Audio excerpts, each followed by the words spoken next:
Hi, and welcome back to our series on staying resilient during uncertain times. My name is Tom Lenz. I'm a professor and director of the Integrative Health and Wellness program at Creighton University. The first couple videos we did in the series, first one was on a bit of perspective taking and how we fit into the whole. The next one that we did was on chronic stress. And so the third one here in our series of 6 is on connectedness. And I think, now, more than ever, we are realizing how important it is to be connected with other people when we can't be. We're forced to be disconnected, at least physically, from others. And I think we're appreciating more how important it is for us to be socially connected.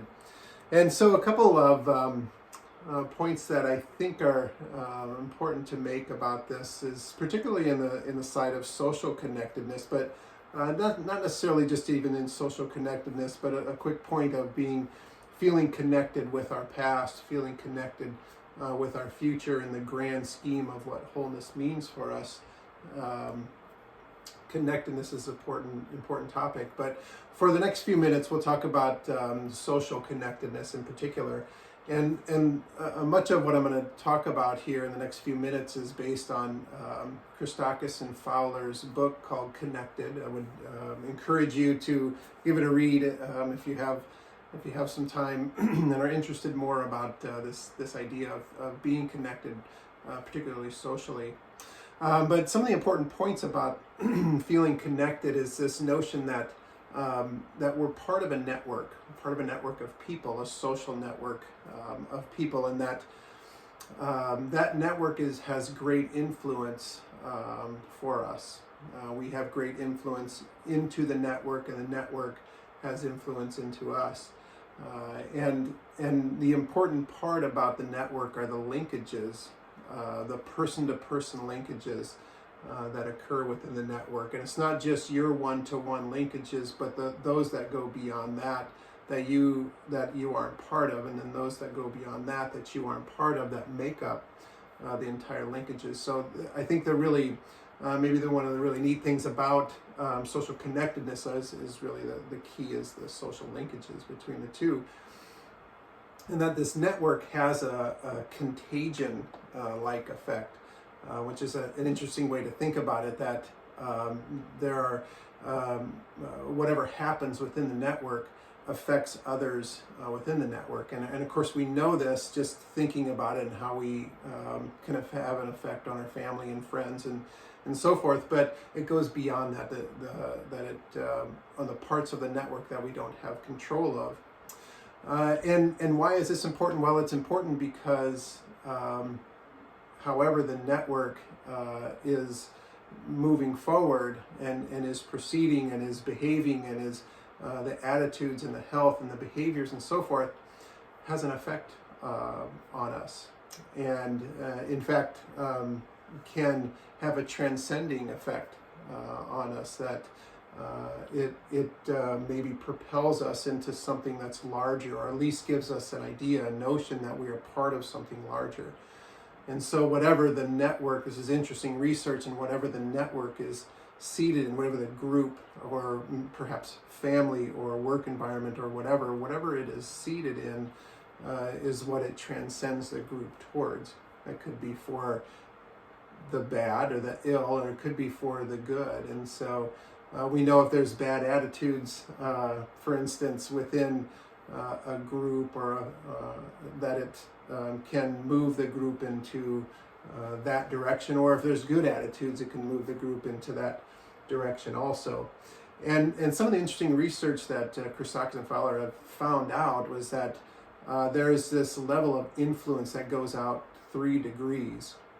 So this can include health, behaviors, as we talked about in a previous, in the tinkering conversation in the previous video, the self-care activities of healthy eating and getting enough sleep and so forth, that can have an influence, a contagion influence on the network. Attitudes can be good attitudes, bad attitudes, again, has an effect on The network, the idea of cooperative behavior or doing things for others also has a contagion effect within a group.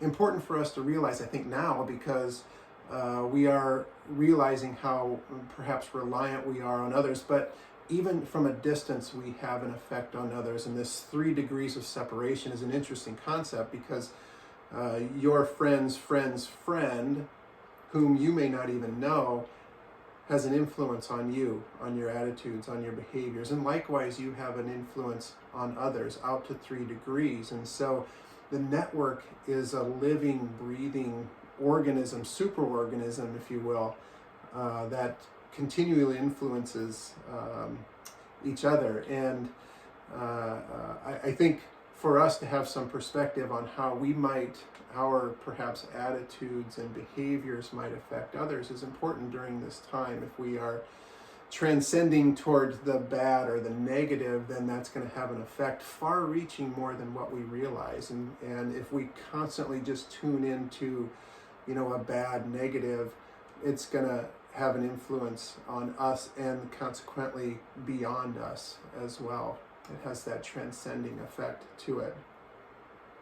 One of the interesting notions to think about for 3 degrees of separation is if pretend your social network has 20 people in it. You have 5 friends, 5 coworkers, and 10 family members, just as an example. And each of those 20 people have 20 people that are in their network as well. Doing the math, if that is the case and there's no overlap, then you have an influence over 8,000 people. Now, the town I grew up in small town Iowa, only had 10,000 people in it.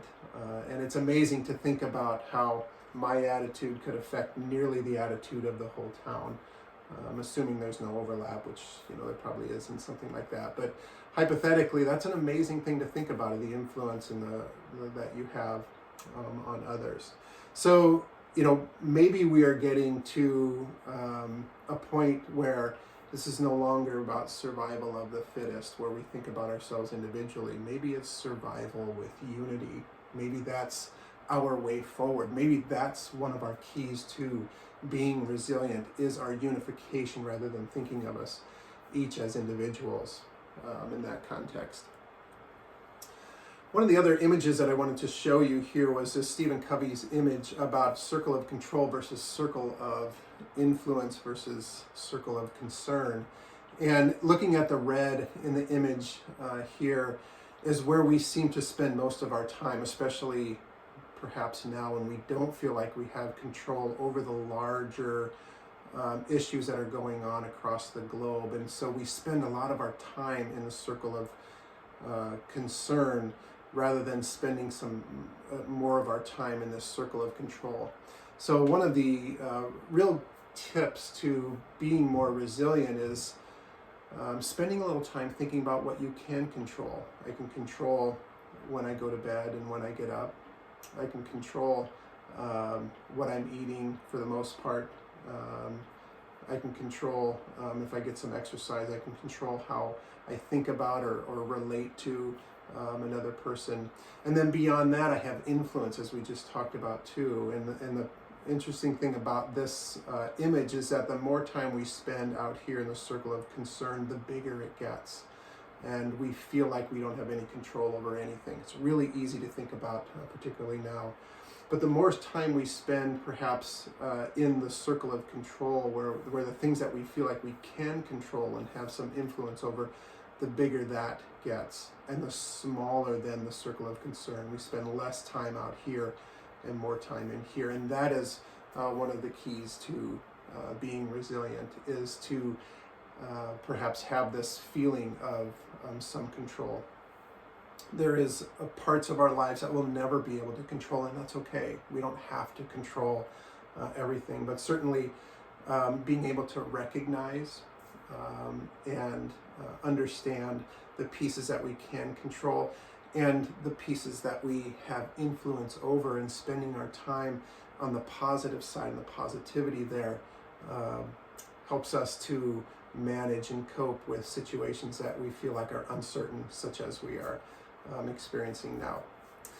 So next time we will talk about stillness and the importance of stillness within this notion of resiliency. And again, if you have any questions, feel free to reach out to me by email, or the website to our program is with us too. Until next time, I'll see you.